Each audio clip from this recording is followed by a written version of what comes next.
প্রতিবন্ধী নয়, অথচ প্রতিবন্ধী ভাতা পাচ্ছেন বাগদার এত মানুষ। ভুয়ো এমনই প্রতিবন্ধী শংসাপত্র দেখিয়ে ভাতা আত্মসাতের অভিযোগে চাঞ্চল্য ছড়ালো সীমান্ত শহরে।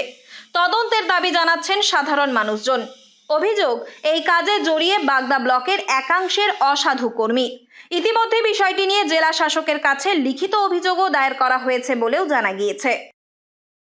আমরা একাধিক সূত্র মারফত জানতে পারি যে বাগদা ব্লকে যে হ্যান্ডিক্যাপ যে পোর্টাল আছে, যে ভাতা আছে, সেখানে অধিকাংশ মানুষ আছে যার কোনো হ্যান্ডিক্যাপ ভাতার সে যোগ্য না, সুস্থ স্বাভাবিক মানুষ। তারা সুস্থ স্বাভাবিক মানুষ, কিন্তু ওই পোর্টালে তাদের নাম আছে, তারা ভাতা তোলে। অ্যাকচুয়ালি যারা হ্যান্ডিক্যাপ ভাতার যোগ্য তারা পায় না, তাদেরকে টাকার বিনিময়ে এই ধরনের পোর্টালে নাম তুলেছে। জানা গিয়েছে, বাগদা ব্লকের প্রতিটি পঞ্চায়েত এলাকায় প্রায় শতাধিক ব্যক্তি প্রতিবন্ধী না হয়েও বছরের পর বছর ধরে প্রতিবন্ধী ভাতা পেয়ে আসছেন। মোটা টাকার বিনিময়ে তাদের জাল প্রতিবন্ধী শংসাপত্র তৈরি করে দিয়েছেন ব্লকেরই কিছু কর্মী ও প্রভাবশালী ব্যক্তিরা। এই বেনিয়মের বিষয়টি নিয়েই কয়েক মাস আগে গাইঘাটা এলাকার বাসিন্দা তপন মণ্ডল সংশ্লিষ্ট কর্তৃপক্ষকে চিঠি দিয়ে জানান তিনি জানতে চান সংশ্লিষ্ট কিছু প্রতিবন্ধী শংসাপত্র সঠিক কিনা। কিন্তু তার অভিযোগ, 2 মাস পেরিয়ে গেলেও তাকে কোনো তথ্য জানানো হয়নি, বরং বাগদা ব্লক অফিস থেকে ফোন করে তাকে অফিসে দেখা করতে বলা হয়। বাগদা ব্লকে অবৈধভাবে হ্যান্ডিক্যাপ ভাতা পাইয়ে দেওয়া হচ্ছে, অথচ তারা কিন্তু হ্যান্ডিক্যাপ নয়।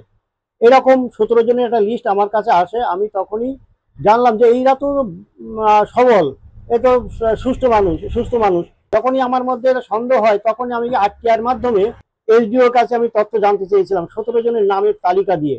অথচ 1 মাস হয়ে গেল, বাগদা ভিডিওকেও আমি দিয়েছি, সেই ভিডিওকে যাওয়ার পরে 1 মাস হয়ে গেছে, অথচ আমাকে তথ্য দিলেন না। মাঝে একদিন আমাকে ফোন করে ভিডিও অফিসে জানাচ্ছে যে আপনি আসুন, তথ্য আমরা দেবো না, দিতে পারছি না, আপনি এসে তাদের আধার কার্ড নাম্বার দিন। বাগদা ব্লকের যুব মোর্চার সহসভাপতি দেবব্রত ঢালির আরও বিস্ফোরক অভিযোগ, বাগদা বিডিও অফিসের 100 দিনের কাজের সুপারভাইজার শেফালি বিশ্বাস এবং তার স্বামী সন্তোষ বিশ্বাস অর্থাৎ সর্বশিক্ষা অভিযানেরও সুপারভাইজার এই ভুয়ো ভাতা পাইয়ে দেওয়ার মূল চক্রী। তাদের মাধ্যমে সুস্থ সবল মানুষদেরও প্রতিবন্ধী হিসেবে শংসাপত্র তৈরি করে ভাতা পাইয়ে দেওয়া হয়েছে বলে অভিযোগ। বাগদা ব্লকের মামাভাগিনা গ্রামে শেফালি বিশ্বাস নাম করে একটা মহিলা আছে। তো তিনি তার স্বামী সন্তোষ বিশ্বাস বাগদা বিডিও হচ্ছে সর্বশিক্ষা অভিযানের সম্ভবত উনি সুপারভাইজার, এবং যে শেফালি বিশ্বাস বাগদা পঞ্চায়েতের 100 দিনের কাজের সুপারভাইজার। টাকার বিনিময়ে এই ধরনের কাজগুলো করেছে। আমরা আরো জানতে পারি যে এর সঙ্গে ওই পঞ্চায়েত সমিতির মেম্বারগুলো জড়িত। যদি বলেন যে কেন ডিএম এর কাছে কমপ্লেন করেছি, একবার বললেন ডিএম এর কাছে কমপ্লেন করেছি, তার কারণ এই জিনিস ভিডিও জানে, তার চোখের সামনে, তার সামনে এই যে লিস্ট আমরা বের করেছি, একাধিক নাম, বয়রা, মামা ভাগিনা, বাগদা, একাধিক নাম, সুস্থ স্বাভাবিক মানুষ। অভিযোগের আঙুল ওঠা শেফালি বিশ্বাস বলেন তিনি সম্পূর্ণ নির্দোষ, তার বিরুদ্ধে মিথ্যে অভিযোগ করা হচ্ছে। তিনি শুধুমাত্র কাজ করেন, এর সঙ্গে তিনি কোনোভাবেই যুক্ত নন। এখন যদি আমার বিরুদ্ধে কেউ মিথ্যে অভিযোগ করে, কিন্তু আমার তো কিছু করার নেই। কিন্তু আমি করি সুপারভাইজারের কাজ, আমি এই কাজের সাথে যুক্ত নেই, কাজ করিনি। কিন্তু বয়রা পঞ্চায়েতের যেসব লোকের করে দিয়েছি বলছে, আপনারা সেই সব লোকগুলোর প্রতি যাচাই করেন আমি করেছি কিনা, প্রমাণ করান। এবার কেউ মিথ্যে অভিযোগ করলে তো কিছু করার নেই। বনগাঁ মহকুমা হাসপাতালে প্রতিবন্ধী শংসাপত্র সংক্রান্ত একাধিক অভিযোগ জমা পড়েছে বলে জানা গিয়েছে। অভিযোগ, সেগুলিতে চিকিৎসকের স্বাক্ষরও নকল করা হয়েছে। এই শংসাপত্রধারীদের বেশিরভাগই বাগদার বাসিন্দা। যদিও এই বিষয়ে বনগাঁ হাসপাতালের সুপার কোনো মন্তব্য করতে চাননি।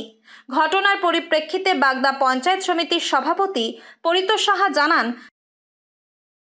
এখন যদি এই অভিযোগ ডিএম এর কাছে আসে, এবং নিশ্চয়ই তার সরকারি হবে, ডিএম এর তরফ থেকে হোক আর ব্লকের তরফ থেকে হোক, একটা প্রশাসনের তরফ থেকে একটা ইনকোয়ারি হবে।